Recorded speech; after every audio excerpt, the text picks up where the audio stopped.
What's happening, Bopper family? What's good? I hope you are doing well. Welcome back to another episode of Meet the Boppers with your host, Fale, and your co-host, KG. Before we get into our next guest, before the episode starts, this episode is brought to you by Crew App. Crew App's just, an app where it checks up on your mental well-being. Make sure you get it on your Android or your iPhone, iOS and Android. Make sure you download it. That is Crew, CROO. Start your crew now. Check up on your family and friends. But with that being said, let's get right into it. Our next guest. If you do not know who this guy is, man, what are you doing? Sevu Reese is in the building, baby. Nah, we got my do me dirty like that. You got me doing me dirty like that, man. We got my man Joey Lala. What's up, fams? What's up? So, not a lot. You got me at a tough time, but tough times never last. I'm kidding. Doing well, boys. Doing well, and excited to be here. KG, how are you? KG? Yeah, man, I'm good. I'm famous now. Just after our last interview, I'm pretty famous now. Yeah, bro. Who did you have last time? It was him. Yeah, I'm not that famous. Oh yeah, I remember. I watched it. Hey Siri, set a reminder to watch the next episode of. Oh, look at this Siri even answered me. Okay. No way. Oh wow, Joey. We have the floor to you. Tell us about yourself, man. Introduce us. For those that don't know at home watching or listening, tell us about yourself, man. What's up, fams? My name is Josteki Lalangavesi, but Joey Lala for short. Funny story about that. We'll get into that later. But my nickname also is Bopalicious. Came up with a rubbish PSN back in the day. I think my PSN was like "Who ripped you" or something like that. Oh yeah. That was me in your chat. And then I was just like, nah, I'm a Bopper now. I'm a Bopper doing Bopper things, So I was just like, what's a man Bopper name? And I was like, Bulla Bop, Fiji Bop. I don't know. Bopalicious. remember that show, Summer Heights High? Yeah. With like Bopalicious and that, and I was like, Bopalicious. But so nickname Bopalicious. Currently living in Brisbane. Got a wife and 2 kids. 2 beautiful girls. A beautiful wife, may I add. Oh, sorry. This was for your kids. I was doing this. Sorry. No, Tui just keeps on texting me after I said hello to her today. So. Hold on. Yeah, it's awkward. She's asleep, bro. I'm on the phone asleep, bro. I know. She's asleep, man. Okay. You think she's asleep? What fast? I'm telling you now. Nah, I'm kidding. But yeah, two beautiful girls, Rosie and Luna. One is 2 years old and one is 4 months. And plus, it's been a whirlwind of emotions in the past year and a half, just getting around all that. But like I said at the start, tough times never last, and we're in a good space, so we're doing good. And especially now that we've got that Crew app, I suppose the boys are keeping me sane, and it's good having that sense of community. Yeah, you never know how much you actually need it when you don't have it. So, especially when you're in tough times. So yeah, 100. Along with the Crew app, just a daily checkup. How are you, man? How's things? Doing good today, man. Doing good. I'm not gonna lie. The past week it's been really tough to motivate myself to do things. But I think it's just because, when you don't have that accountability or people just, pushing you to tell you what to do, it gets a bit like that. But, but the past couple of days have been pretty good. It's the 1st of December. It's Christmas season, baby. It's the season of giving. So, Here comes Santa Claus. Shit, baby. Okay, would you rather be an elf or a reindeer if you had to dress up? I'm the height of an elf, son. I'll accept it, I'll accept it, man. I'll accept it, bro. Okay. I'll accept it. And I'd rather be like helping you out than you riding me, slapping my ass. Those are some good points. You've thought about this before, haven't you? I'm just traumatized from that. But yeah. So 1st of December, new things, but doing good today, doing good. Yeah, that's mad. All right. You know what? We're all here. We want to know about your gaming life, bro. So, Yeah, I've got the crown of the shittest bopper. No. I'm not. look, I'm telling you right now. KG's covering his mouth because he's like, yeah. I'm telling you right now, I'm the most consistent bopper. Yeah. I like that. True. I like that. You know, I'm the most 100%. consistent. But it's been funny, man. Like I found a sense of like a getaway, like an escape. Because you know, like I'm a people's person. I interact with people. I deal with people's situations all the time. And sometimes, you know, we call it bicurious trauma, where you literally work with somebody that's going through traumatic experiences, and bicurious means you kind of relive it. And so for me, I sometimes bottle all that up. And so that's why when I come on to the game chat, sometimes I get red hot and like, you know, blast the boys, because that's my, like, you know, that's how I exert that sense of thing. So for me, when I find gaming, that's my sense of release, you know, like, I love gaming because I get to be around the boys. We've got a common goal, which is to get a dub, you know, and we work towards that, you know, and sometimes it takes a little longer than usual, but no, definitely. But that's how, you know, I got into gaming. Yeah. Oh man, I love it. I love that. So did you grow up playing games like as a child in there? But yeah, first ever gaming system we ever had with a Sega. You know, we never really bought the games. We had the Alex the Kid on the Sega, the old school Sega. Yeah. And then my friends and that used to have like the Nintendos and that, like the old school Super Nintendos. Yeah. And then after that, I remember my first ever gaming system I ever got, apart from the Sega, from my sister. The first ever one I got was a Nintendo 64. And I'll never forget it. I was proper grateful, man. Great controller. But I used to love it. The games I had was GoldenEye. What else was there? GoldenEye, WrestleMania. I remember WrestleMania. I think that's a good game.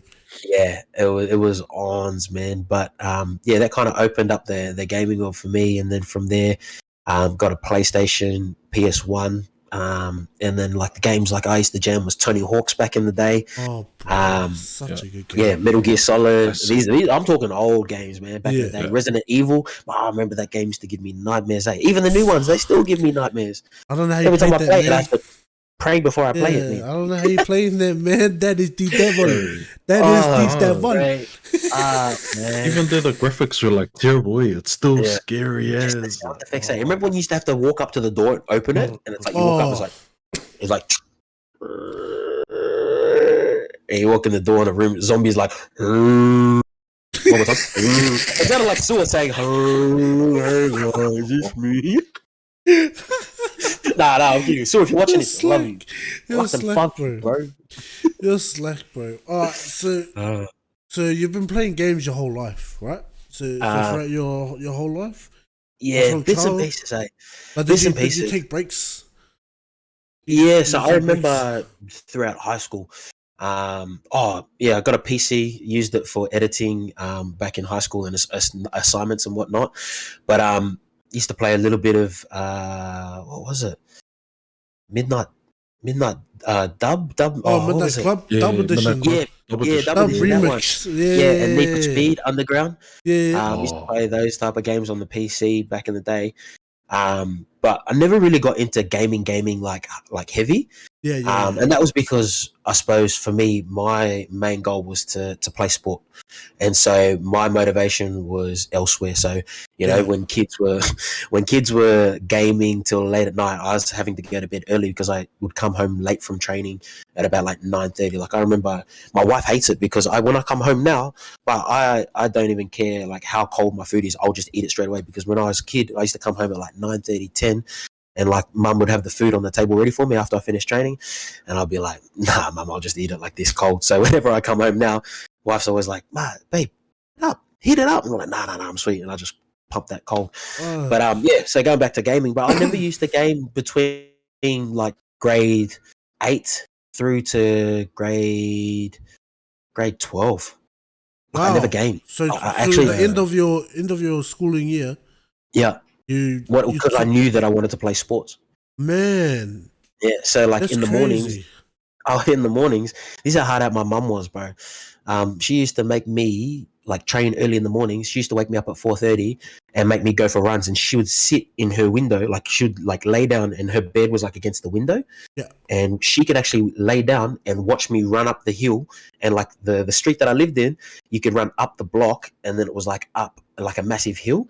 And then you'd come down the other side of the hill, and then you'd have to run through the main neighborhoods to get back to my place. So she'd say I'd have to do 4 laps of that every morning before school. And I'm only in grade 3. Wow.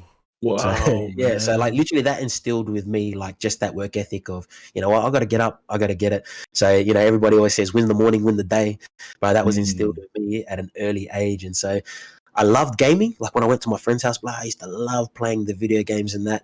But for me, it was just like, nah, I can't have my own, and you know, because that's not necessarily what I want to do.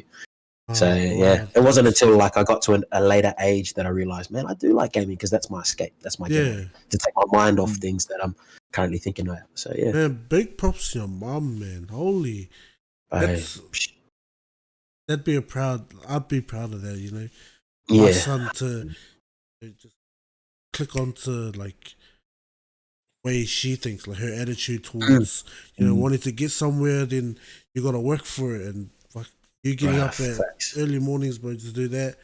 That blows my mind, bro. Fuck. I'm telling you, I grew up in Hobart, Tasmania, like, and it was cold them mornings, man.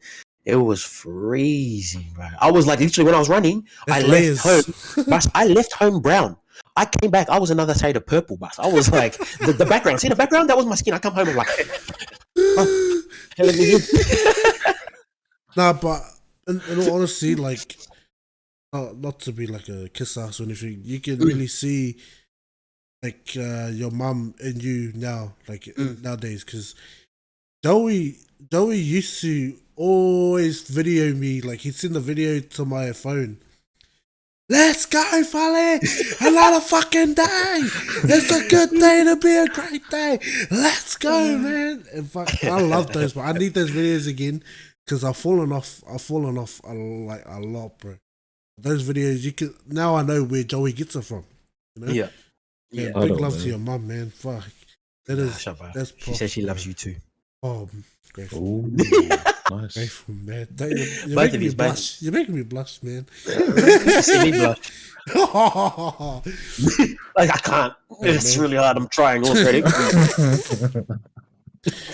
Man, so, can I get something out there? Yeah.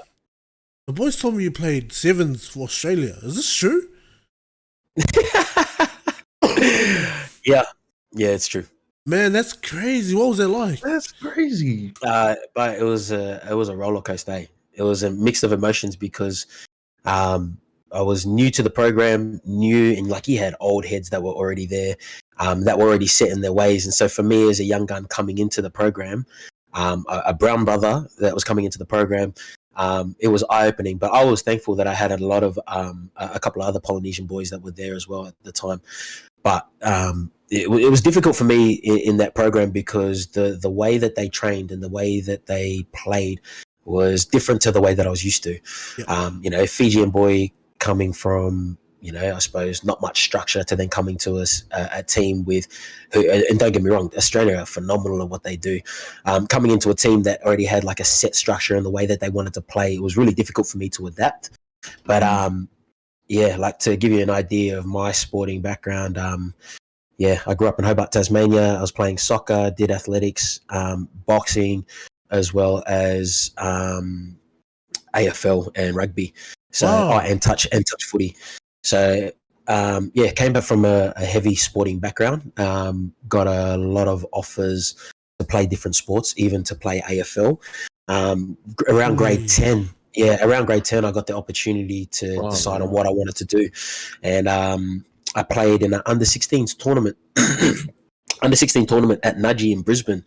And I was playing for Tasmania, and I actually got scouted, and they used to do these sport forums back in the day, of like, you know, like people at the tournament of, you know, who they think should be the team of the tournament, and I got named into that team of the tournament from this journo that was there, and so that kind of opened up the doors of opportunities for me to then come from Tasmania up to Brisbane, and so came up to Brisbane on a sporting scholarship to a school down on the coast. and I was living in Brisbane. My sister stayed in Brisbane at the time, but I was traveling from Brisbane down to Tweed Heads. And for those that don't know how far that is, by train, that's a 3-hour trip. So I was getting up at 4 a.m. and I was kind of prone to it because I knew that if this is what I wanted to do, then these are the things that I'd have to do to get to that next level. So I'll get up at 4:30, have a shower, catch the train, get to South Bank, from South Bank to Robina train station, get on a bus from there, and I would leave at about 4:30. I would get to there at about 6:30, and then cross the border. Tweed Heads is like in New South Wales technically, right? So I would cross the border, and their time is an hour ahead. Yeah. So when at 7:30 when I cross, it's already 8:30. So I'm getting ready to go to school at 8:30, but it's technically 7:30 in Brisbane.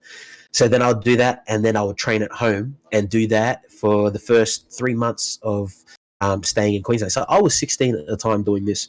And I didn't know any different. So for me, I didn't know any different, and I just thought, if this is what it takes to get to that next level, then this is what I'm going to do.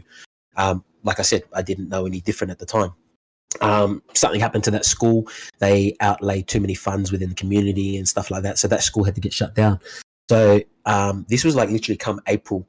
I was literally at that school. I then hit up the club that I was playing at South, hit them up, and I was like, hey, look, this is what's happening. Unfortunately, I need to figure out what school I want to go to because I really want to keep playing in Brisbane, but at the same time, I really want to school somewhere closer that's not down in Tweed Head. So one of the guys at the club then made a couple of calls, and there was 2 opportunities. There was either I go to Brisbane Boys College, which is BBC College. It's green and black, their colours, or Brisbane State High. And Brisbane State High was a public school. So I then, on the same day, set up a meeting to go to both schools, and I went with my sister, and she's honestly been one of my biggest advocates, like just assisting me with what I want to do and where I want to go. And she encouraged me. She's like, you know what, from this day, we're only just going to go check out the schools, and if you like it, we're going to go to that school. And I was like, okay, sweet. So the ball was in my court. So I went there. First school I went to was BBC, and bro, I'm telling you now, what is the most pretty like school that you can think of in New Zealand? Fuck, I don't even know, bro. So like white boy, like it was like a the white first, boy, the first like, 15, like Yeah. So like literally, BBC's like that, but they've got like I'm not too sure if it's Scottish, but like a very Scottish tied heritage where like before every game, first 15, they walk down from like the chapel or the school or somewhere down from the very top, and they follow. Yeah, like they literally walk out in the tunnel from the school, goes all the way around, and they walk through, and they're led by the bagpipes. So like literally, that's their the first whole round. way. So, yeah, the whole way, bruh. Damn. So like we had boys in my year. They had like Dan Gagai, a couple of other boys that were there. They were at BBC. So when I went in for my interview, Dane was there, and he was like, "Gee, you love it here, bro. It's mad, like But he a black fella, like, "Hey, bro, like you love it here, there, Like he didn't really speak like that. He's like, "Hey, bro, you like it here, bro. Like I'm telling you now, like And there was another Fijian fella by the name of Pawasa. He was there as well. He was a gun, man. He was a 10. So back then, I was actually playing 10 as well. Wow, so because I had AFL ability, and then just obviously, just loved passing left and right. I actually started off as a halfback because I was too small. I see you as a halfback. Yeah, and you're speedy. And then went into first 5, and then sat down in this school, and the guy's like, mate, what do you think? Like, this is a great school. And your uniform's nice. It's pretty neat. Like they had like the proper blazers and everything, and they had to wear these dumb hats. And like these hats were like, they were called boaters. They were like these like fancy proxy hats. And he's like, mate, I'm telling you now, these hats, mate, they get all the girls. I looked at him. I was like, I looked at my sister. My sister looked at me. I looked at him, and I was like, are you sweet? Like literally, I was just like, nah. There's no way. I got an afro. I'm not gonna wear one of these stupid hats, So, anyways, finished that interview that morning. Then went and had lunch with my sister. We got Subway, and then I remember like rocking up to State High, sitting at the front, and my sister's like, she goes, BBC is going to look good on your resume. Like, if you go to that school, you went to a great GPS school, pristine, like everybody knows BBC. It's Brisbane Boys College. Like, why would you want to come to this state school like this? And I was like, yeah, true. Like, you got a point. That's pretty mad. And like, I want to be the first brother from Tasmania that that plays for a high level and that can say that I made it from Tasmania. You know, that was always my ambition, always my drive. Anyways, long story short, get to state high. But I tell you, like, I kid you not, what is the most fobbest of fobbest schools that you can think of in New Zealand? I'm not even kidding you. Bro, I walk into this school, right? I walk into the grounds. Everybody's leaving for lunch. There's no bell, right? There's no bell at this school. You just have to go when you think it's time to go to class. Like, people and teachers like walk past, like, all right, time to go. So there's no bells at the school. Bro, I'm literally walking through the school. All of a sudden I hear people walking with speaker boxes. All I hear is I'm looking around like, what the hell? Like, who's calling? Is my mum here? Like, because, you know, in Tasmania, the only person that makes that sound is my mum. So I hear this. I'm looking around like, hey, like, who's this? But and I see everybody walking past. But it's a co-ed school, right? Yeah. Because it's a state school. But they're walking past, they're all dapping each other up, like, hey, we're still, like, you know, like doing these ones, like this, like all the boys, and like, the island way, like girls walk past the boys, like kiss on the cheek, all the girls are wearing flowers. I'm looking past, like, yeah, like, I'm like, okay, sweet, I see how it is. You don't find this in Tasmania? Yeah, hey. Everybody just white. I'm kidding. If you're in Tasmania, not white, I love you. But anyways, what's it called? So I remember, and like I was walking through, like, past the sports complex, and like the first 15, bro, the boys have a subject called rugby studies, right?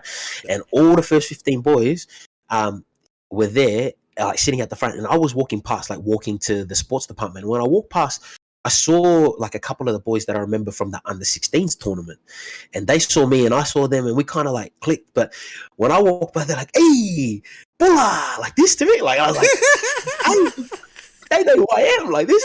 So I walked up to him, I was like, hey, what's up? We dapped hands, like, you know, what's doing, right? Anyway, funny story about that. Later on, I ended up finding out that they thought that I was Junior, my cousin. They thought I was. So they're like, hey, Junior, so good that you're coming to stay high, G. But they were like, hey, Bulla, so good that you're coming to stay high. And I was like, yeah, I'm thinking about it, eh? Like this. But anyways, way. and then I sit down with the rugby master, the two coaches. I sit down with them, and I was like, you know, I got this opportunity to go to BBC. You know, I just want to know, like, what can you offer here at Stay High? And I told them, I was like, you know, like, they even told me, like, we're in a boat, mate. I'll pull all the girls from all the other schools. And like the coaches look at me, and go, pull all the girls from the other school, mate. You wear a hat like that, you dead set be pulling yourself. I swear to God, like this dude, like this is the first thing coach. I was like, cracking a laugh, and he goes, why would you want to pull chicks, mate, when you got chicks sitting in your classes? And I was like, True. You got me there. You got me. So then I ended up walking through the art department and like just having a look at school, like, you know, have a look at the school, and I was like, you know, for a young fella like me, I just knew that I felt like I fitted in. Yeah. Like, you know when you feel like you find that sense of identity that you've been seeking for a while. I just felt that, you know, at BBC, yes, it might have looked good on my resume, but at the same time, I didn't feel like I would have fitted in with their culture and the way that they did things. But when I saw the boys at State High, like, bro, they were walking around with gats, like playing, like, you know, scratch the box. And as soon as I saw that, I was just like, nah, this is the type of school that I want to go to, man. And then, ended up going to Brisbane State High. You know, like, I set all that up to then say that, you know, from Brisbane State High, we ended up winning the GPS competition. Now, Brisbane State High is the only public school that's in the GPS program. So, you know, all the private schools like Brisbane Grammar, Brisbane Boys College, Ipswich Grammar, Nudgee College, TSS, and Toowoomba Grammar, like all those like GPS schools, they played in this tournament, what's called the GPS tournament. And the only school that's not a private school is Brisbane State High. So I was getting a public school education, but at the same time, you know, public school experience, but being exposed at a GPS level. So it was everything that I wanted. So that's where I met Drastic, but Drastic was like one of the old brothers that was there, man. Like Drastic, honestly. That's how I know Bopper Drastic. So if you're watching this, bro, you know what I'm talking about, you know? Like, was he the principal at the time? Nah, gee, I'm telling you, Drastic had hair, and Drastic was Skux back in the day, bro. He was the man. Like, he's like, you know, when you when you get together and you talk about the OBs, like the old boys that used to kick around back before you guys. Yeah. When I catch up with my grade, we talk about the old boys, and one of the old boys was drastic, and that's why I take my hat off and my hair off to him too. No, I'm kidding. Wow, I had to slip that one in there. Wow. But no, drastic was the man, bro, and he pretty much like paved the way and set a platform for us boys for our year. Because when it came to our year, like one of the biggest things that we talked about was the brotherhood, and the brotherhood that the years before us set, and we wanted to abide by that. And so our first 15, bro, we were predicted to finish like 7th in the competition. But we ended up winning it undefeated. We beat Brisbane Boys Grammar. We ended up beating them 102-0 with 20 minutes to go. They called off the game. Fuck. Yeah, they called off the game because it was just so that much of a flogging, and we were the team that were meant to lose the competition. We're like, okay, sweet, we'll remember that. But from our first 15, we had like out of the 15, we had 13 people go on to play Queensland, 14 including Touch, one of the boys, Sam Caslick, who's Charlotte Caslick's little brother or older brother. He was a goat, bro. He was the man. He ended up playing Touch, but one of the other boys, Ben Malley, played League Queensland, but then 13 of us played Queensland schoolboys, and then from that 13, I think it was nine boys from our team played Australian schoolboys, and it wasn't a rubbish team either. They had boys like Tyson Frizzell that toured with them, that went over to UK. They toured the UK and played over there. So man, that is crazy. So you've literally been there, done that with the sporting. Like that. So from there, under 20s went to Fiji, played under 20s for Fiji, and that was an experience in itself. And then when I came back from that under 20s tournament, we played in the sevens tournament after that, and then my manager at the time said to me, look, you've got 2 offers. You can either go and play for Fiji, play Fiji sevens because they want you, or you can play Aussie sevens. The difference is if you go play for Fiji, then you're classified as an international player, and that will stop you from playing Super Rugby, or make it a lot harder for you to play Super Rugby because you're an international player. But if you do, then you can go play in France and Japan and that. So I weighed up the options, and at the time thought Aussie would be the best bet for me. So played in the tournament.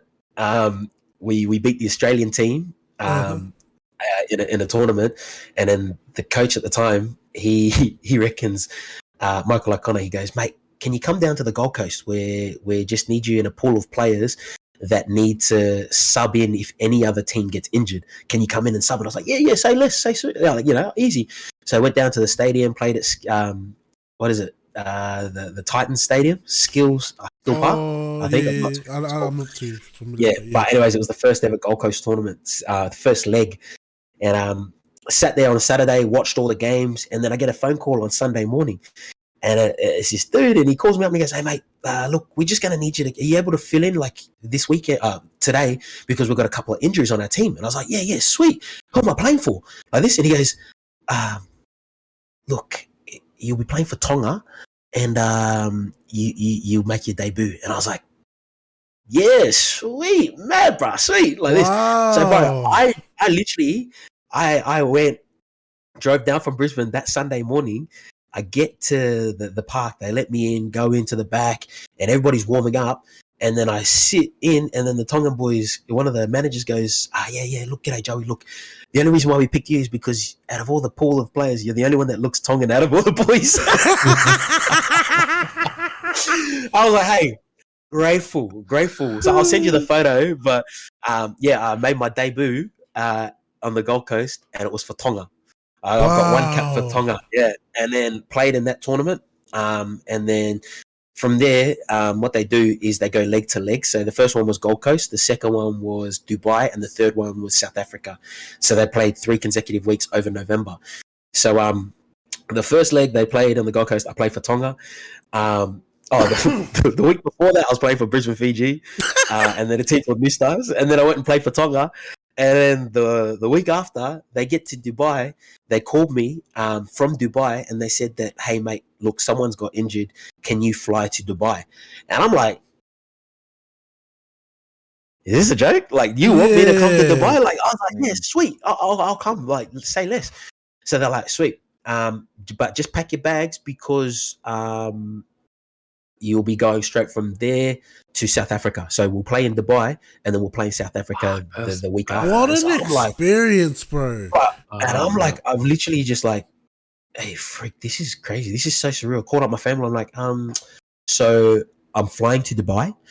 And they're like, what are you doing in Dubai? And I was like, I just got offered to play for Australia and contracted, like signed.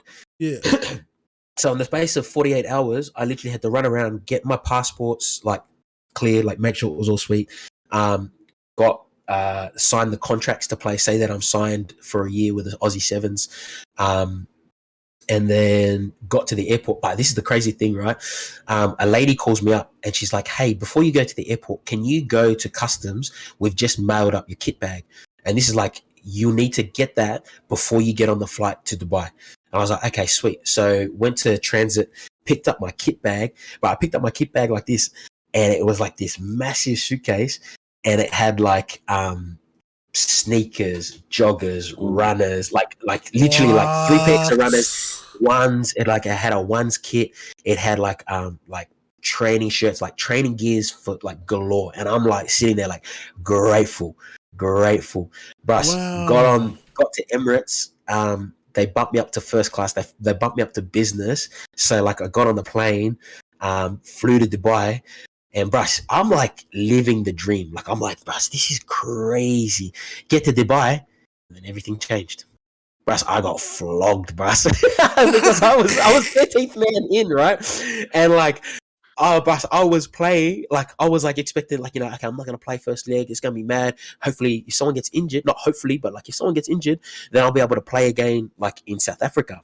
Yeah. Bruh, every day while the boys were getting ready to like warm up gear, like, you know, the boys have got like a real kickback session. Bruh, I was getting pumped like con of doom. Like I'm telling you, it was that bad. So like I had to run like a K. I had to run a K in under 4.5 minutes or something like that, and then like recover in 2 minutes, then do it again. And then I had to do 2 1Ks, 2 800s with 2 minute rest in between, right? 2 800s, 2 600s, 2 200s. And every time so for example, the Ks I had to do in 4 minutes, the 800s I had to do in 3 minutes, the 600s I had to do in 2 minutes, and like the 200s I had to do in 1 minute. So like every time the timer went down, and I was just like wrecked. So I was like, I'm in Dubai. My Facebook was popping off like, congratulations, you've made it. I'm like sitting there like, made what? I'm dying here, bro. Like I am getting my ass beat. Like, you know, like I was like, wait, I was calling my manager. I was like, wait, can I unsign this damn contract? Because this is hard work, bro. But no, I loved it. And then made my debut in South Africa. First game against Kenya. First touch of the ball. I remember I was playing center, and like literally first touch of the ball, kind of was on an overs route, and then I bounced in and then stepped back out, and then kind of just made this guy look stupid. Like he just stood there, didn't know what was going on, and then put my boy Palmer in the corner for a try. And then the second one, second touch of the ball, I remember I just literally just jinked and then just stepped and then just kind of hit a weak shoulder and just went over the line. I've got these videos. I'll have to send it to the group. Like, that's that Fiji power. But like I don't like talking about that kind of stuff because, like, you know, I don't. Yeah. Anyways, but that was that. Bro, you gotta brag about that, man. That's I don't know, man. You can't be humble about that, man. Fuck, bro. Like I'm saying, like I am the real humble. Nah, again, Nucky, if you're watching this, I'm the definition of humble. Nah. Bro, you're gonna be so fit to play sevens, man. Fuck. Oh, man. It was ridiculous. That's so much space, so much running. Fuck. But, bro, like I remember when we went from Dubai to South Africa, I remember sitting in the in transit, and I remember getting this tap on the shoulder because I had my headphones in. This guy goes, "Bro, is this seat free?" Like this, and I was like, "Oh, yeah, sweet." I kind of did like this double take, and I was like, "Oh shit, that's DJ Forbes, bro!" Oh my god! I was like, "Oh, DJ Forbes," because I was young, bro. Like, you know, like when you see people, you're starstruck because I only see you on TV, man. Like you are a goat, you know. And like I remember, I was like just having conversations with him, and it was like really good. And he's like, "Is this your first leg?" And I was like, "Yeah." Like he was asking about what I do. and stuff like that. So it was real good. But like I remember when I was playing in South Africa, one of the first things I remember was when we played New Zealand. Bro, I was standing at second five, and like I remember I was standing there in the centres, and I remember Joe Webber. Do you know Joe Webber? Oh yes. I know Yeah. Joey Webber, mate. He's a hot step, and he was like, bro, he was like the man on circuit. He still is the man.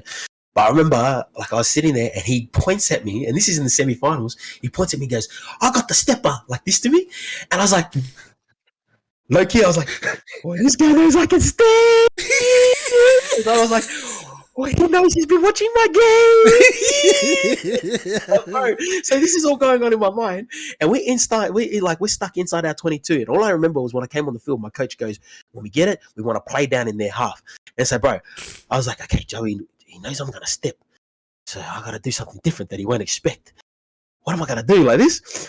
Ball comes into me, I get ready, I get the ball, and I went to jink. And instead of jinking, I kicked the ball down the field and chased after it. And my coach goes, "Mate, what are you doing?" Because in sevens, bro, like possession is key, man.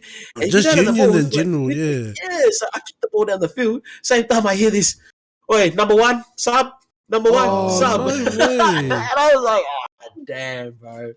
But like it was just like a funny experience. Like that was my first ever, like experience on the world circuit. But like I've played in Italy, Dubai, South Africa. But I've toured the world, Sri Lanka. And like honestly, the memories that I've got from just doing something that I love, like I'll cherish forever. And no one can take that from me because that's something that I know I've earned to be there. And you will always have politics and whatnot, but I can say that I've been there, and I can say that I've walked through that journey. And at the highest of highs, but I found the lowest of lows. And so that's why, in that sense of looking out for people in that sporting industry that at that peak, like you find who your true friends are, and you also find a sense of identity in regards to who you are.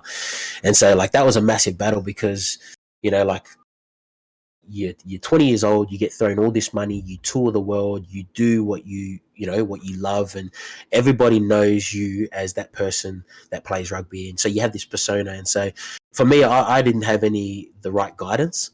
And so in that aspect, my confidence was perceived as cockiness. So people were just like, "No, this guy's on himself. Who does he think he is?" And in an extent, I was on myself. Like I did think I was the shit. I did think that I was the man, but it was a massive learning curve for me. Like I said, when I hit the highest of highs, I found myself at the lowest of lows, and I suppose that's when I found my sense of faith. And that's when my contract finished. I was in the Australian Academy at the time, and got an opportunity to play with the Reds and whatnot. 1 week when all our wingers were injured, like Digby Ioane, Rod Davies, like they got injured, and one of the coaches called up and asked Michael O'Connor, our coach, "Is he right to play? We want him to play for this weekend to fill in," because I think another fella, Dom Shipley, was injured as well. And so that because I was in the academy, they could use me because I was contracted to Aussie Rugby. They could still utilise me even though I was contracted to Aussie Sevens. But at that time, it was called Aussie Academy, where I could be utilised for either Aussie Sevens or any Super Rugby team that needed us at the time. My coach goes, "No," he signed to Aussie Sevens. And at that time, like I kept on breaking down. Like when I first signed, I was 82 kg, and they said, "Mate, we want you to play at 92 kg, and we're going to beef you up." So during that off season, bro, I put on like close to 10 kilos, and I tried to do everything that I did at 82 kilos, and I just kept on breaking. I had a weak posterior chain. I had like hamstring problems, back problems, knee problems, just because like I tried to be as explosive and do everything that I did at 82 at 92, and it didn't work for me. And so that was something that I always battled. And so, bro, I got the nickname Captain Rehab because I was always in rehab, bro. Like legit. And it's one thing that like even all the parents like, "Oh, rehab's on." Like, when I was playing 15s with the boys and whatnot. So so it was always like a struggle that I had to overcome. Like I said, highest to highs, lowest to lows, and that's where I found the sense of faith, and that's where I found church. And that's kind of after my contract finished, did Bible college, studied there. did a couple of years serving in our youth ministry. Not just a couple of years, but 10. But that was because I always knew that I wanted to help people, because I got a revelation that, when I was at the lowest of lows, like, what is my purpose? What is my calling? What is it that people want me to do? And I think for me, one of the biggest things was I felt God say to me is like, you're a gold digger. And I was like, sorry? Like this? I was like, sorry, God? Nah, like, I know I need money, but not like that, God, like this. But then like literally there was clarity around it. It was like, it was a word spoken to me, and it was, you're a gold digger, that you would, your role and your responsibility that I've entrusted you to do is to bring the gold out of others. Because when you be around people and you support people and you mentor them, you encourage them to achieve their goals, by you bringing the gold and the best out of them, watch me bring the gold and the best out of you. And bro, since that word, like I've just been like, you know what, that's true. And so that's why I found myself in mentoring like young people going into high schools, building a youth ministry. Like our youth ministry was, and it's never about the numbers, but we were at a place where, like you have like little youth groups and little youth connects within a youth ministry. My little youth group, because of who I was, and I was like just an infectious person, like I would bring people to church, and like I'd bring all these young kids that never necessarily had anything to do on a Sunday night, and like I brought them for the vibes and just to hang out, but it was there where they found God as well.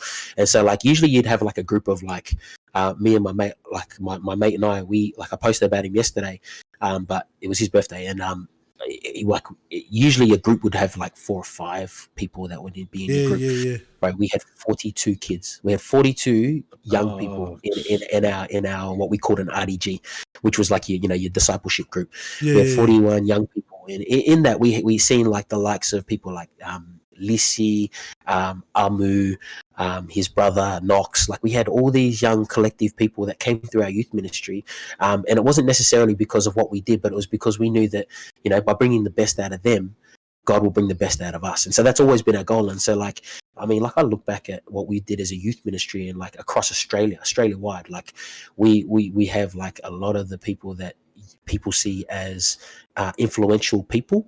I like to say, I like to count my blessings and say, you know what, I'm so thankful that I had people like that in my youth group, like that came through our doors. Like people don't know this, but even one of those people, and I don't like to drop names. Actually, I won't even say it. I'll tell you after who it is.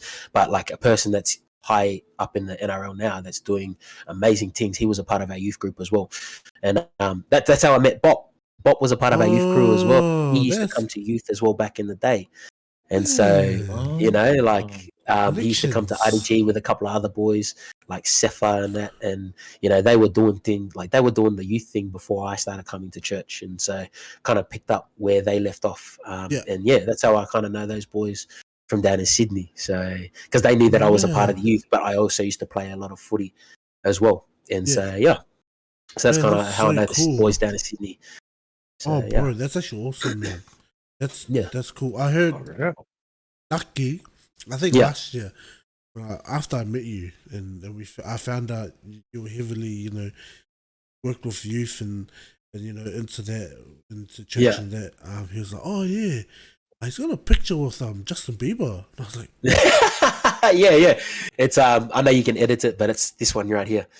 But it was so funny because he came to our conference. Like we have a church conference in Sydney once a year, and it's an annual conference, and where we come together, we put on like our guest speakers where people can come feel encouraged. And then basically the idea of the conference was for local pastors to come and see what we do as a church and how we run leadership and how we do things, so that they can we run like master classes and stuff like that for like different streams, whether it be worship or whether it be like sports chaplaincy, whether it be ministry, whatever it might be. We run like master classes throughout the days, and then at nights they then have like a guest speaker who comes in and speaks. And so once they, from after they finish the conference, then they go to their local churches, and we've pretty much like hopefully given them the tools that they need to be able to run their church in a way that helps them, so that's pretty much why our conferences ran. And so one of our pastors in America, he's real good friends with Justin Bieber's pastor, and long story short, Justin Bieber came to one of our conferences, and I remember at the time, like, you know, me, I didn't think anything of it, but I got like this thing where it's what we call in our church, it's a spirit of excellency. Like when you see something that's not meant to be, or how it's meant, like how it's meant to flow, like there's a professionalism about how we do things that we do. And it's why it makes our church the way it is, because there's that spirit of excellency where things need to be at a high level. And you can have like a spirit of excellency in your workplace or in anything that you do. And so when we were at this youth event, you know, people are saying, okay, I could see people running around, and like there was this seating area where it wasn't fenced off, and you could see like young people sitting in this area where all our special guest speakers were going to be sitting. And I could just look at the people, and like I was like, okay, our guest speakers don't look too happy. There are all these kids that shouldn't be there that are sitting there that just don't give a stuff, and we're having other special guests that are coming at the moment. So what is it that I can do to help? And so I literally just got a couple of people, and I was like, hey, you guys on venue? And they're like, yep. Like venue staff, safety people. And I was like, okay, this is what I need you to do. I need you to literally move this fence, move these chairs, move these young people, and set it up. Because if we're going to have like guests coming, they are not going to like sit in this position, like place with all these people. And like, I feel bad for our senior pastors because we're meant to be hosting these people that are guests, you know? So I was just thinking on that level. And so I made the call, and mind you, I've done a couple of years in youth ministry, and like, I've got enough runs on the board to be able to make a call like this, right? Yeah. And so I like literally go, all right, you guys need to do this, ABC. Ready? Sweet, great. So literally everybody stood up. During praise and worship song, they moved the chairs, moved the fences, fenced it off. And the lady that's running this whole thing, like her head's like all over the place. She's like, what's going on? She then comes in, she goes, who made this call? Who decided to do this? And the guy that's the head of venue goes, Joey Lala made this call because he said this, and this is this. And she looks and she goes, yeah, I agree with that. Like this. And I'm like sitting in the back doing praise and worship. And then all of a sudden I hear my phone going off, and I'm like, oh, frick. And then I get a text message, and it's like, can you please call me? And I was like, yeah, sweet. So I called the number, and I was like, hey, sorry, I just got a message for you, calling you. She goes, yes, hi, it's such and such. Look, I'm organizing today, and I just heard what you just did. Justin Bieber and such and such are all coming in the next 15 minutes. So because you seem to have an idea of what's going on, can you please host them? And I was like, yeah, sweet, bro. Like, say less, like, you know. And like, you know, like for me, when people come into an environment or an atmosphere like that, my biggest thing is like, I don't care who you are. I don't care what you've done, like what your title is. For me, my main goal is to make sure that you experience like that, everything that everybody else is experiencing right now. Like just because you're, you know, like your specific profile or whatnot, that doesn't worry me. As long as I know that you get to have that, that experience and encounter with God, then I'm all sweet. You know what I mean? So for me, it's like creating that atmosphere and environment where you can just be yourself, because there's a lot of people that put you up on a pedestal, but that's not my goal. My goal is just to treat you as one of the boys and who you are. And so like when old mate came in, I was like, hey bro, how you doing? Like, can I get you anything? And it was like, can I get you a bottle of water or anything? And like everybody always asks, like, you know, how's the flight? You know, like, hey, you liking Australia? But for me, I was like, I want to go past that. I want to be more personal. So I was just like, bro, how's the family? Like, how's mum? You know, like, do you still stay in contact? Like, you know, I know that things are busy here in Australia. Like, how long are you here for? And like asking the personal questions. And at that moment, he like knew that I wasn't just another person that was just there to just be his mate, but like I was just there to serve him and make sure that he had that time to be able to praise and worship. So, you know, a couple of things happened throughout that day and throughout that weekend that by the last day, right, there's like photos and videos of him and I like dancing and stuff and like hanging out. I've seen that. And then the last day, like as he was leaving, he's like, yo, Joey, I just want to thank you so much, bro. And it's like the fact that he knew my name, and I was like, yo, that's solid. You know what I mean? Like he knew who I was. And like, you know, some people were like trying to like, some Christians are weird, bro. Like they think, bro, I just got a word from God and I feel like it's for you and I need to give it to you now. And like Justin was like sitting there like praying and like stuff. And like literally someone comes up and goes, bro, I feel like I got a word for Justin like this. And I was like, what, you feel like you got a word that's more important than the pastor's word that's praying for him now? And he goes, Nah. And like the pastor that was praying for him at the time laughed.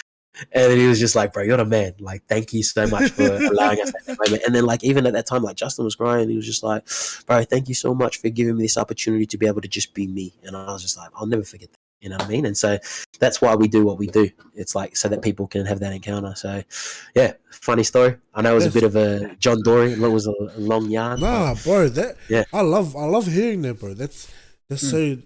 I love hearing how different it is because I'm Mormon. I mean, I break everything that comes under Mormon. I've broken it. Yeah, it's just good to hear like your side, and man, that's actually like wonderful, man. Thanks. Beautiful moments like that, bro. So when I seen that, when Aki told me that, I was like, oh, he's a great guy. Like, I was like, man, Joey's a great guy. Because, back then, me and you just had like small chat, like, oh yeah, how you been, bro? Like, what's been doing? Yeah.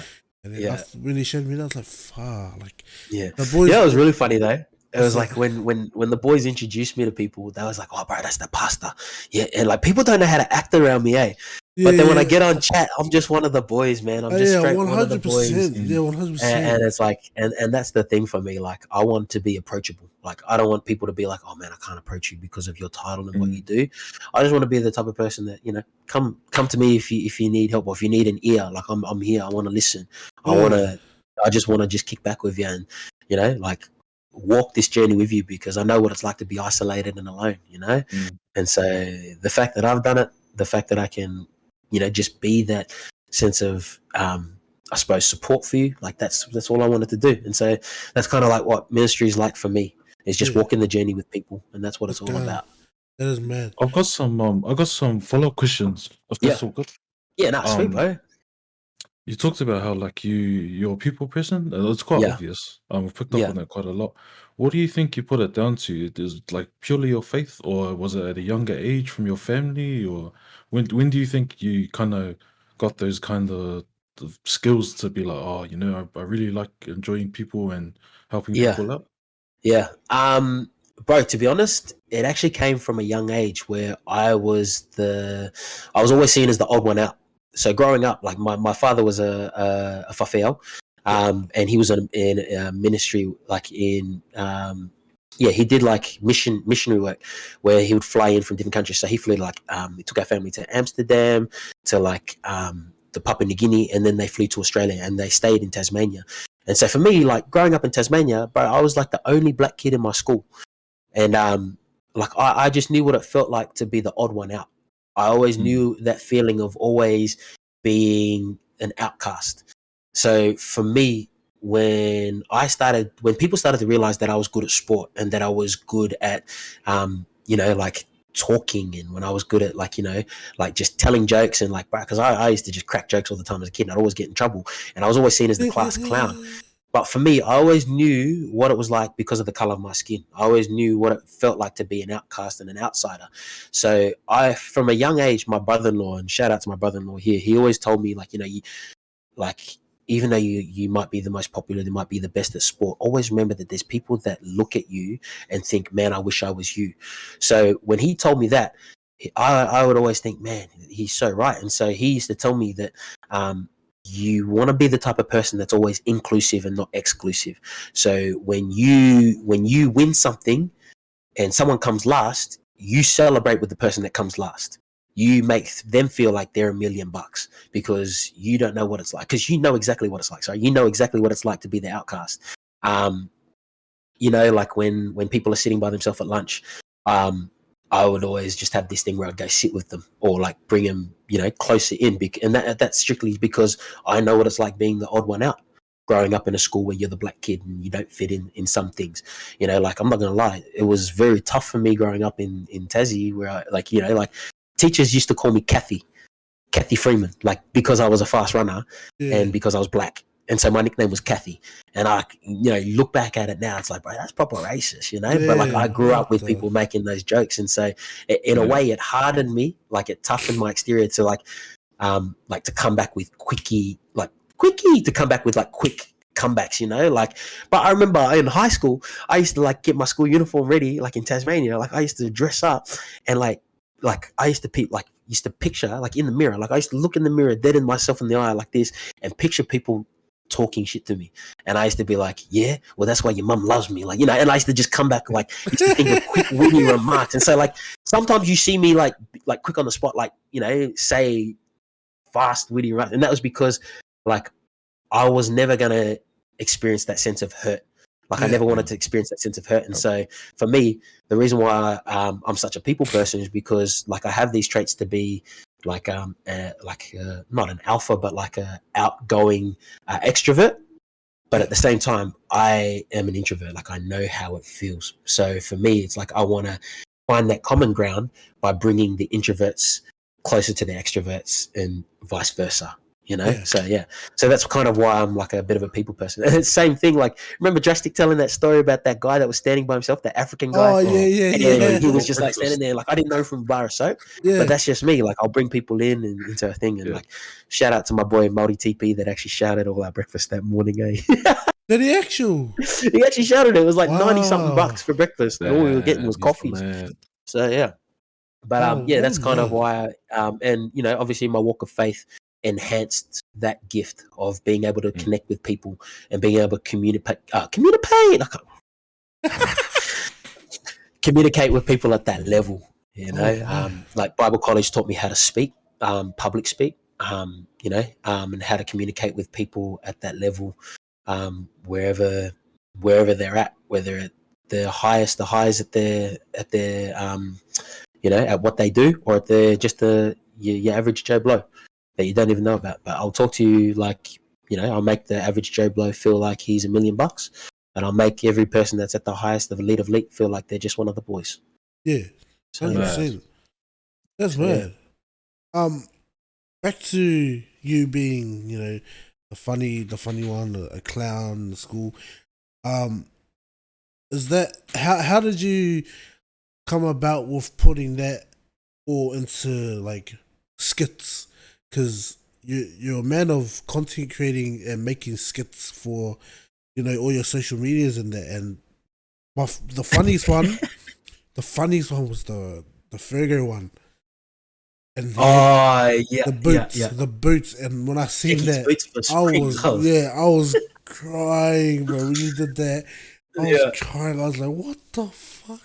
Yeah. What got you into honestly, doing skits, man? But I've always had dumb ideas and like always like just had that creative mind of like still random like legit, like just random stuff that goes through my head, like I call it aimless. That's why I always hashtag aimless in some of my skits, like just random thinking, like aimless thinking. But I remember like back in the day, like my sister bought like a Sony camcorder, like it was like one of those handheld ones, and I used to just walk around and just like pretend I was just talking and doing stuff like that, and like doing my own remakes of movies. And I think the movie that sparked my humor was Scary Movie, because they would do a retake and a remake of like real situations, but just make it dumb, you know, like like mistake funny. Yeah, like you know, like they're in the car and they drive, they hit somebody, and they're like, "Oh my god, we hit somebody!" And someone's like, "Where's you know, like we hit a boat." Like stupid stuff like that. Like I was just like, wow, that's hilarious. Like I want to be able to do things like that. And so I remember like I'd walk around like and do remakes of on myself. Like you remember the Blair Witch Project?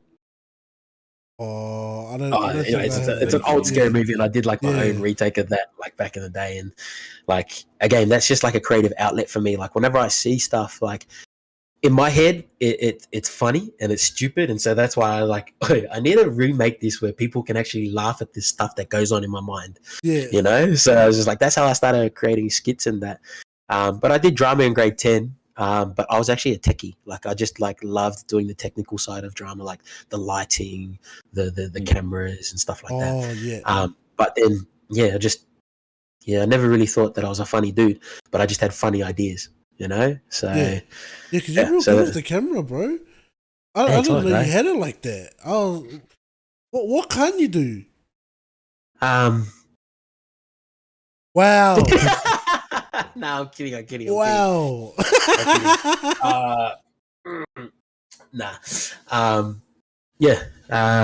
Picked up a camera. I used to just do stuff on my iPad, and on my phone, on iMovie.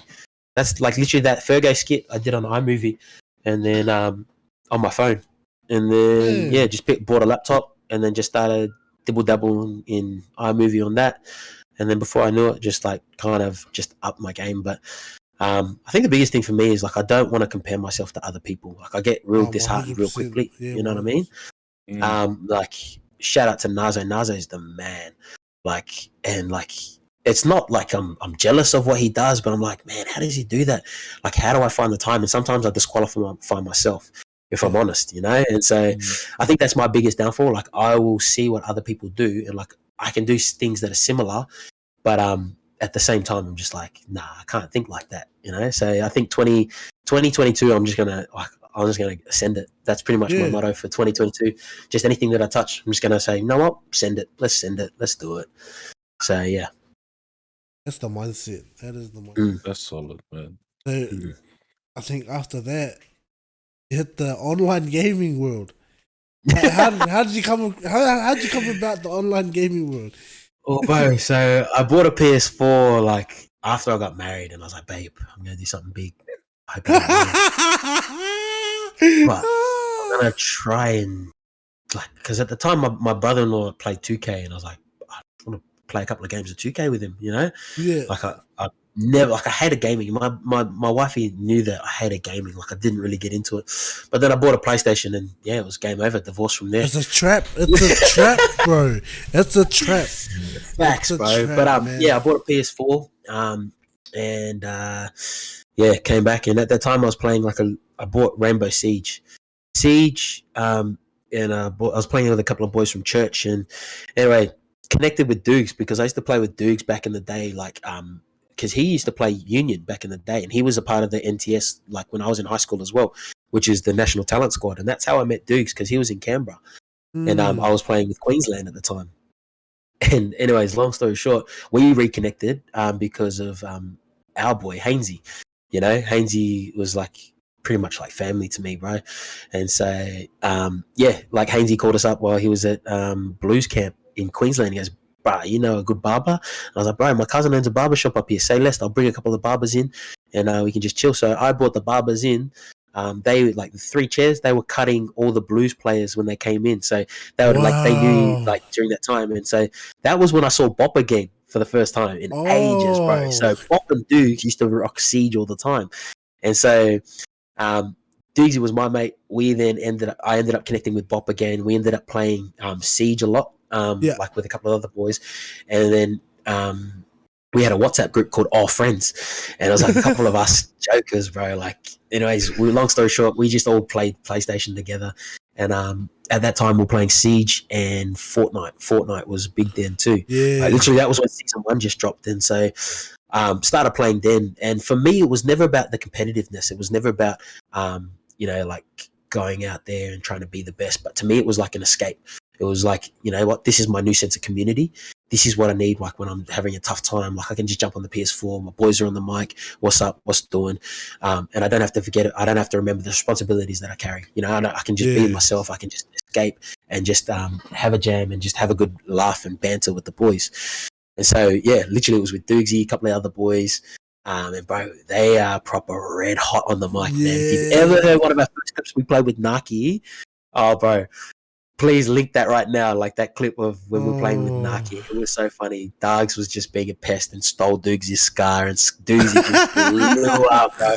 He's like, are you kidding? Like, and just blowing up. So, started there. Then that little WhatsApp community was my safe place for, like, how I was feeling, what I was frustrated about, and they really I could confide in the boys, and the boys can confide in me, and it felt like a family. And then from there, Bopper then started Bopper Gaming, and I remember it was in 2020 where Bop was still a part of our chat, but was also part of Bopper Gaming, and he started like all this content and like shooting content, and I loved content. Like I loved like creating like stupid videos. And Ty's then jumped onto Bopper Gaming as well, and he was a part of our WhatsApp chat as well. And then so when Yves came out with that video of what 50K, we just hit 50K, like on TikTok, like, and like pretending to pass it around to the boys, I then did a video of that in my mind because I was like, well, where the was my invite? Yeah, Like I was yeah, like, yeah. where was my video? So when they did that, I saved the video and then recorded my own of me getting a phone call too and go, oh, did anybody call for me? Like my sister was like, no one called for you. And I was like, oh, okay. Man, shot for the invite, Bopper Gaming, you bastards. Like, so that was how it went.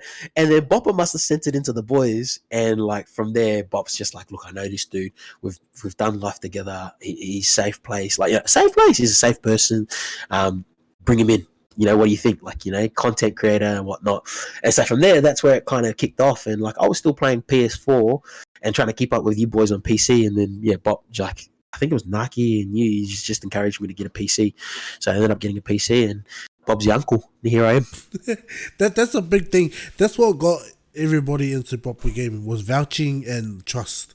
That's what it is. And when Bob threw that message with Joey,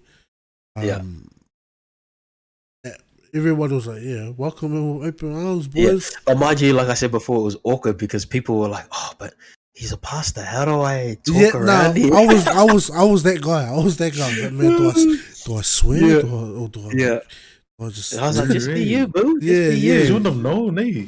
Yeah. But like that's the thing. Like, I love the fact that nobody knows what I do. They just know me for who I am. And that's kind of the way that I like to be treated.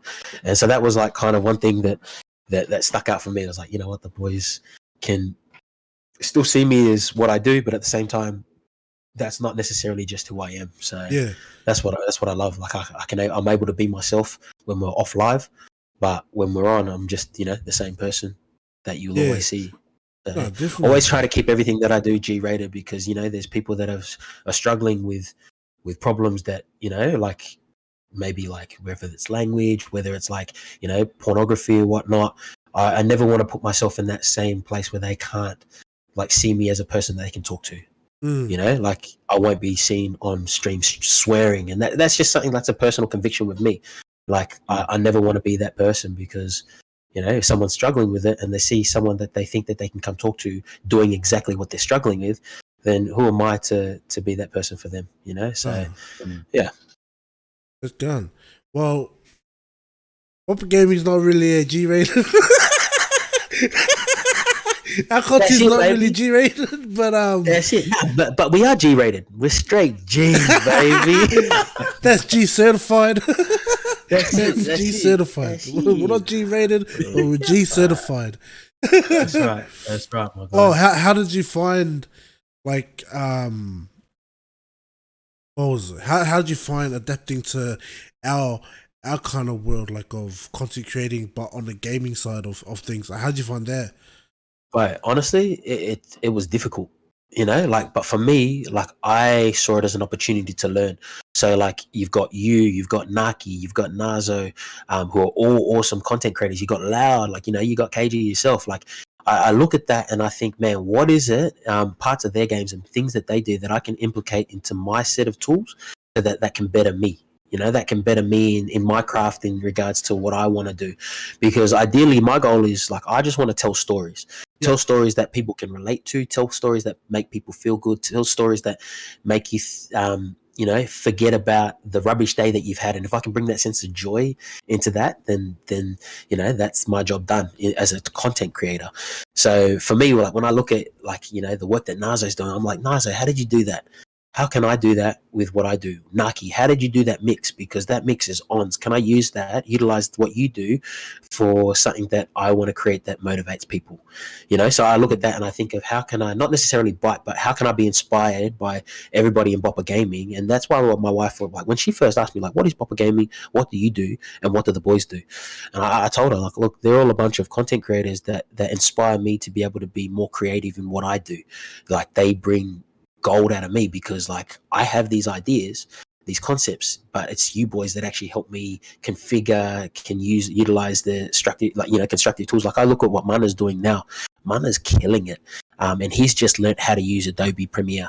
And I look at that and I'm like, man, if he can do that, then that encourages and inspires me to be like, you know what, I can create something like that too. And it's not necessarily to be to compare in comparison, but it's more to encouraged me to do something similar. So yeah, so when I come into Bopper Gaming, like, it's just like there's a Bubble verse that says iron sharpens iron. And that's what it is. We're just all a bunch of bits of iron that are sharpening one another to be better, to hone in on our crafts, and then to be more creative. So yeah. Ah, I man, rate that, man. you know what I've learnt today from this? From what are we? We're at an hour and 10. I've learned that Joey is well spoken. Like I've never I've heard bits and pieces of Joey, but you know, if you watch this back. I know you will because you're vain. Nah, but yeah, but you'll see my face go. What's that word? What is that? They were writing it down. That again. That's just beating the stigma of being a dumb brown person growing up in school. Yeah, bro, you never wanted to be that person that was ever an outcast because of you falling into that stigma of, we're not meant to be smart. So I had to educate myself in regards to speaking like. I suppose someone that's well educated. Yeah. But for me, when I'm around the boys, I just relax, man. I just talk how I normally do.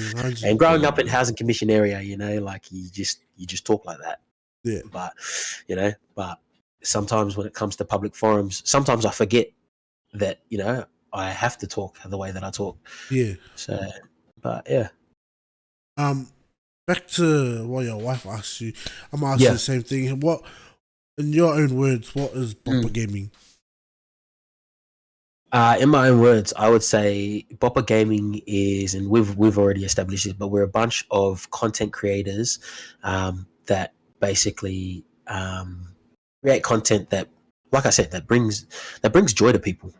Like people watch us because it takes their mind off, and like I said it before just a few seconds ago, but it actually takes people's minds off the rubbish day that they've had, because they get a laugh of the things that we say, the things that we do, and we are relatable people. We're just everyday people that love the game, that love to kick back, relax, and the reason why people vibe with our content is because we're authentic and we're genuine. We're not trying to sugarcoat the way that we speak. We're not trying to sugarcoat what we do.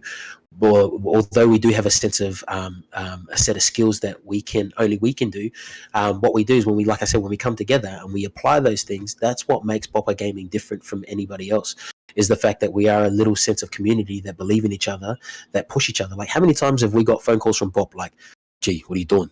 You need to do better. Like, Bop's already thinking, especially for me as well, like, he's already thinking 3 years ahead from my future and what I'm doing, and you guys will probably know what I'm talking about. But there's things in the work, and I honestly, like, I put it down to Bop's motivation in regards to wanting more for the boys, and it's been a crazy journey. But that's the whole thing. Like the fact that Bop's wanting more from us, when in reality we should be wanting more for ourselves, but because we are around a bunch of like-minded people, like I said, that Bible verse where iron sharpens iron, that's what we're doing. We're sharpening each other to hone our crafts, perfect it. Though we do have a lot of banter and a lot of trash talk, that's what makes it genuine and makes it authentic. It's because we're not just a bunch of proxy people that think about the views, that think about this, that, and the other, like trying to be serious gamers and whatnot. We love gaming.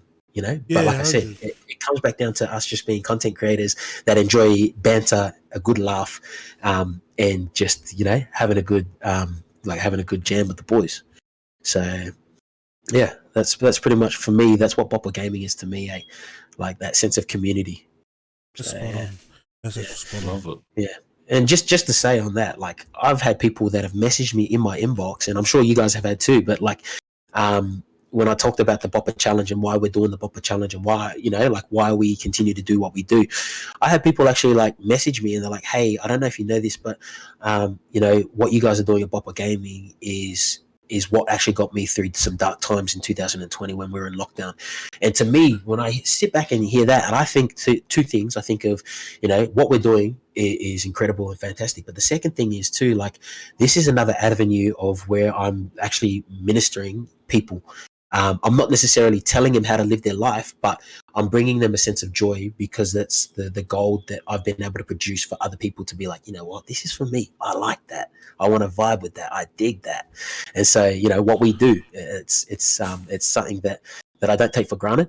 And, like, I'm just thankful and grateful for the opportunity that we get to just bring that sense of joy to people's lives. So yeah. 100%. Speaking of Bopper, which the challenge, how's that going? You still But keeping up? it's still keeping up with it. Like I said, it's been tough for the past couple of weeks, and just just as a sense of accountability and whatnot. But still on that grind and still trying to find what it is that's going to motivate me. Like I had a sevens tournament a couple of weeks ago, and that's what motivated me to train even harder to played in that. And boy, I was lost my hamstrings, lost my lungs. Wow, that's a heavy blowing. That's blowing. That's that Bop life, bro. That's that Bop life. Bro, they were calling me Joey. They were calling me Blowy because I was like. Oh man! Speaking of accountability, I actually think Joey, tomorrow morning, I need you to either call me or video me, because it's been about 2 weeks since I've done anything for the Bopper challenge. Yeah, it's been tough, like real tough, bro. I've been like, I haven't told anyone, but just been going through some hard shit. Yeah, but I'm all good now. Like, I'm all good now, but I think accountability. Accountability is what I need. Yeah, so I think I'll ask you as a brother, keep me accountable. Send me the video tomorrow, and I think send you the video. Forward it to me too. I think what I want to do is I want to train till Christmas Eve, and then eat Christmas Eve and Christmas, and then all out. And then train till New Year's, and then do the New Year's Day, and then get straight back on it. That's mad. Yeah, I've seen a lot of. I don't know if my phone can hear me, but my For You page on TikTok has to do with a lot of like weight loss. And I don't know if you guys have seen this one dude. He looks like Brian Tuttle now, like literally jawline of doom. And I was like, holy! I shit you not. I've watched him about 20 times. I was like, man, I'm so amazed at this guy, bro. That's mad. That's mad. But so tomorrow morning, man, I need that video. Got you, my guy. Screaming your lungs out like you always do in the videos. Right, I remember this one time I was driving and I was screaming into the hands-free.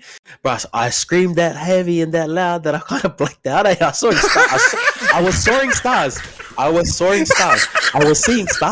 Bro, I was like, it's that'll be a great day. I had to pull the car over. Wow, I pulled the car over like this. I was like, I'm good. Whoa. Nah, I don't think I've ever experienced that, bro. Maybe Joey's got the lungs of doom. Fucking. I didn't set up a quick fire, but I'm gonna just send some questions your way. Brother, let's go. Who was your least favorite member in Bopper Gaming? Oh, bro. Nah, can I say associate? Yeah, all right. My least favorite is Bullets. I will tell you why, bro. Legit. Right, pictures, right? Come home, had a hard day, right? Bob goes, "Oh, jump on Fortnite for a bit." I was like, "Yeah, sweet, jump on Fortnite." He goes, "Oh yeah, my mate Bullets is here." I was like, "Oh man, Bullets, nice to meet you, bro." Yeah, sweet. So we started playing this game, and it's like that hockey one in creative, where you're jumping around and you got to carry the llama. Bro, I was like, bro, I had a hard day, right? Toughest day. Like I come home, I just want to unwind, and then this punk, bro, starts telling me, "Oh, you're shit, you're trash." But he's lucky, like I didn't feed him, eh? So every time I come online and I see that fella's on, I spray him until I cannot spray no more. Like I don't care who and what or who he's with. I'm just like, first thing, as soon as I get in the chat, F you Bullets. No. I don't really say that. No. But least favorite, him. But I love him. It's just the fact that was my first time, and I didn't even know him from a bar of soap. And this fellow was talking to me like we're boys, like spraying me like we're boys. I'm like, hold up, that's your typical gamer, bro. That's your typical gamer. That's one thing you have to learn if you're a newbie to online gaming. I'm not even kidding you. I bit so hard, I'm still hooked, bro. Like, just. There's one thing you gotta learn if you're new to online gaming. You're gonna run into the biggest shit talkers Like, Yeah. but that's where Joey's childhood comes in, where he snaps back like that. Yeah, Yeah. man. All the Yeah. practice. Eh? Yeah, I thought that was. Hold up my tie in the mirror. No, you're black. You're midnight black. Bro, I swear for like 3 weeks I thought it was Basie. Yeah, Hardy, bro. I bullets. thought it was Basie too. Man. Oh. Yeah.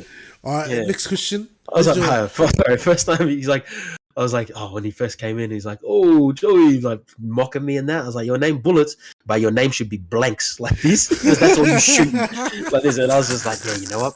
Like literally, I was brushing my teeth and I was thinking of that. Like, yeah, when I see him, I'm gonna say that. Yeah. Man, Bullets. All right, next question. Man. Let's go. Let's quick fire these. Man. Who's your favorite member? Who's your favorite member? Oh, boy, that's tough. Nah, I don't really have a favorite. Honestly, I can't really say a favorite. But if I had to put it down to someone that,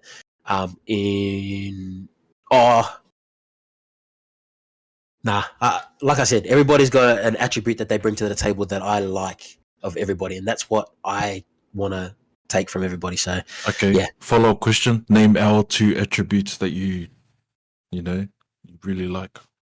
Yep, done. KG, I love your ambition, like your ability to be able to just, I suppose, go out and do things ambitiously. That's what I like about you. So, yeah. And the fact that, bro, your podcast, like you've got another side gig other than just Bopper Gaming, like the things that you do on there and the people that you bring on, I like that. Like you're thinking about what people need to hear. So, yeah, I like that about you. And Fale, you're like the glue. Bro, I'm not even kidding you. You're like the glue of Bopper Gaming, bro. You like bring people together. You keep us together. We've got a commander-in-chief that fires out instructions, but you're the guy that puts out the fire. You're the fire extinguisher. You know how to put out a fire. You know how to solve a problem, bro. That's you, and that's what I'm grateful for you. But I sometimes set fires in the booth. Oh, yeah. Well, yeah. All right, Joey. Yeah. Who in Bopper Gaming is the worst at Call of Duty multiplayer? Oh, see, I'm not actually bad at multiplayer. No, you're not. You're not. That's the thing. Like, it's just Warzone. Like, I just got to get my head around the map and that. And the fact that I've got a life and like I just come to play Warzone for fun. Oh. There's some people in here, I'm just saying, that are freaking sweats at the game. No, but you got a kid in that, so I'm not talking about you. Nah, at multiplayer, but we haven't run up a gun game in a while, like. So it'll be interesting to see on where people are at in regards to the gun game and whatnot. Let's do that.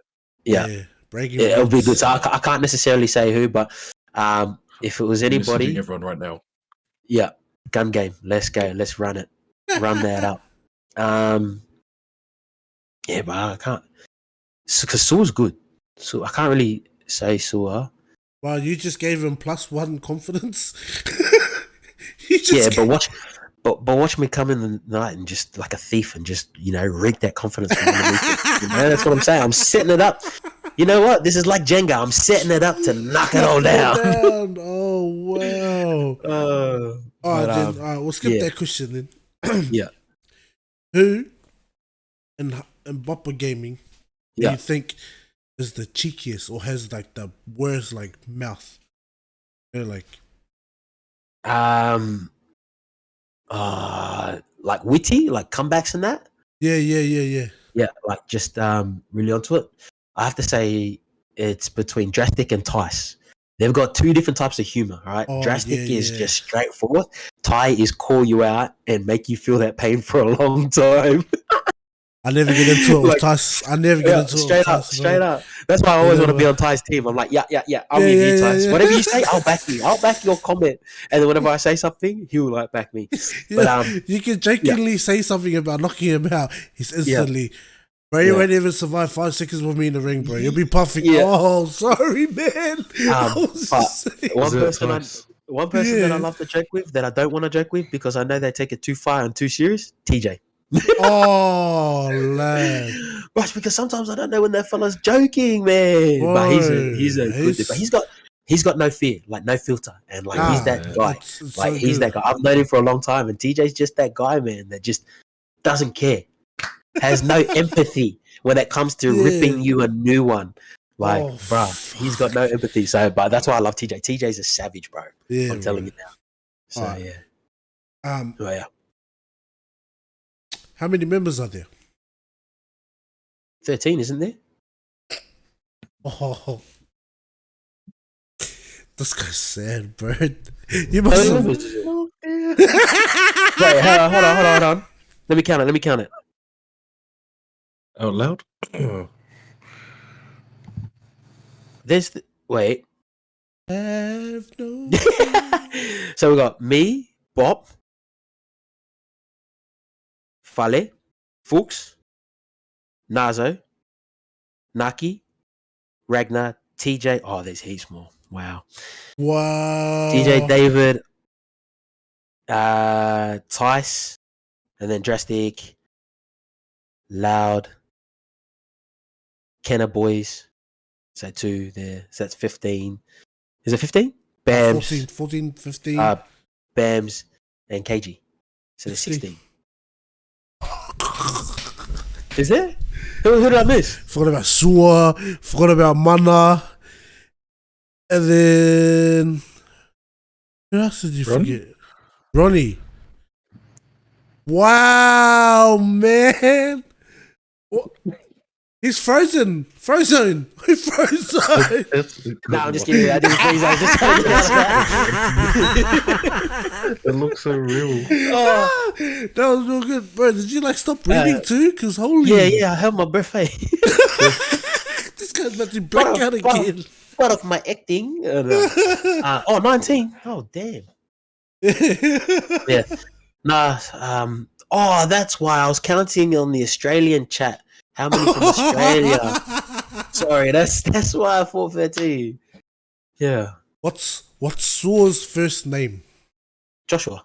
Oh, what's Bop's middle name? You know why I knew that? Because it's Joshua. What's Bop's middle name?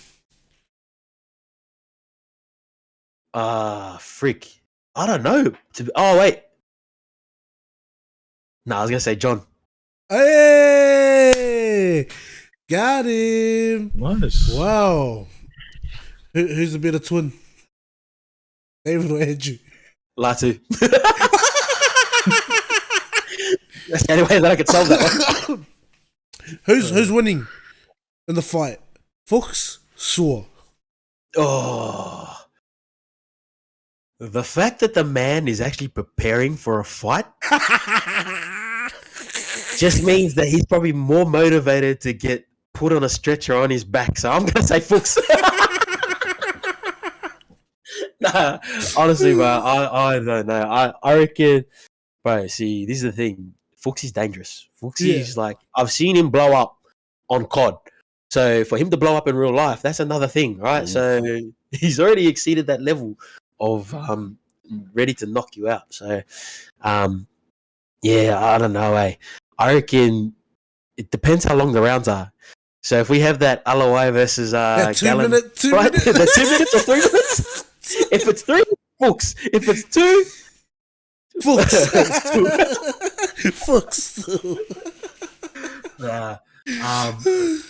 Honestly, if Fuchs lands, literally, this is how it pans out. If Fuchs lands like a good couple of solid hits, then not Fuchs. If Sua lands a couple of good hits, then Sua.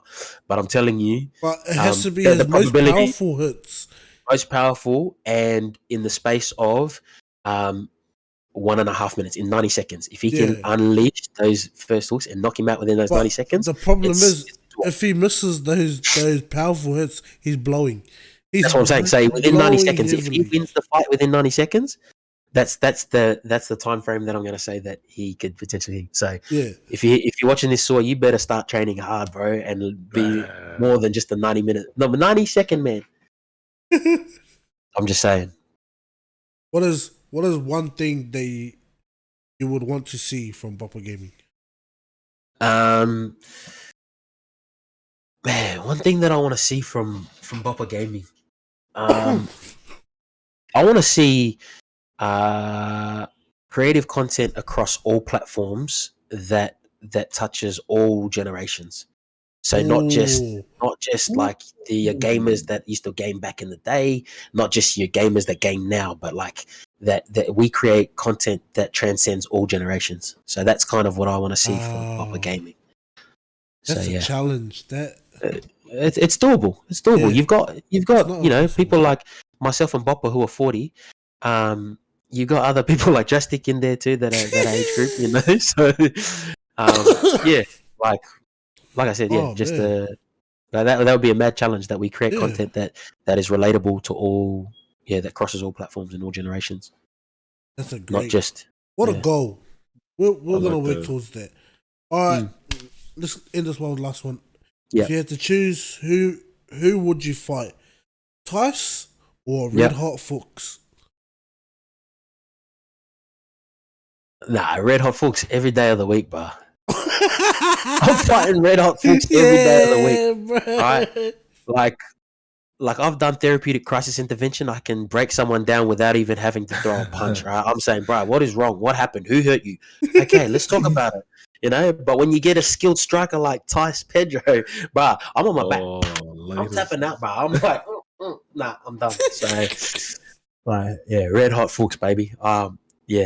Red Hot Fuchs, because I know that once he has his episode and he like drowns it out, then we're best friends after that. I'm literally sitting arm in arm. You know, you see those two friends that fight all night, and then next minute they're, I love you, bro. That's me and Fuchs, bro. I'm telling you now. All right, I thought that was the last question, but here's one last question. Let's go.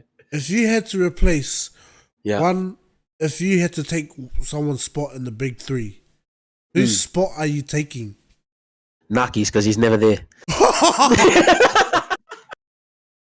Wow! Nah, I'm kidding. That was a joke. Oh my days! Funnies jokes. Naki, where are you? Where are you? Watch. Oi, do the phone call right now. Do the phone call, and if all the boys answer except for Naki, that's my point. Nah, Bob's asleep. Bob went to bed early because he was chilling with me, and he's like, "Bro, I'm drained from preseason, so I'm gonna go to sleep." Yeah. Nah, but that was just more of a strategic replacement there. Yeah, let's get rid of Naki. Nah, yes, we're both thinking it. He's a dogs. Who would you have done? Nah, you know what? Hey, who would I have done? Oh, obviously you can't take yourself out, so it's out of Naki and Bop. Go for the big boss, bro. Because then I'm big boss. You know, then I'm big boss. Big boss makes 6 figures, so I'm gonna leave him. I'm gonna leave him there. Yeah, because my philosophy is if I take out the captain, then we've got no one to steer the ship. Ooh. So you gotta keep the head honcho in where he's at. And fella, you're the glue, so you bring us all together. So I can't take you out. Well, our captain's currently lost at sea, so yeah. I'm joking. He's on a supply run. He's just getting supplies at the moment. Yeah. Nah, I feel that. Yeah. But with that being said, that is our episode on Meet the Boppers. Before we end it off, Joey, you got any last words, man? Just every day is a new day, and it's a good day to be a great day. Good day to be a great day. That's the one. KG, you got any last words, last questions for Joey before we end it off? No, man, just a reminder to download the Crew app. Good for you, good for the people you love. Don't miss out on it. So yeah, that is the Crew app on Android or iPhone, whatever you use, tablet, your mum's phone. You know, go on the Crew app, go on your app store, CROO, start your Crew now. But that has been us at Bopper Gaming. Thank you, Joey Lala, for joining us again. Thank you, KG, for being my co-host as usual. That is us, the Boppers. We'll see you later. Peace. Love fans. Peace.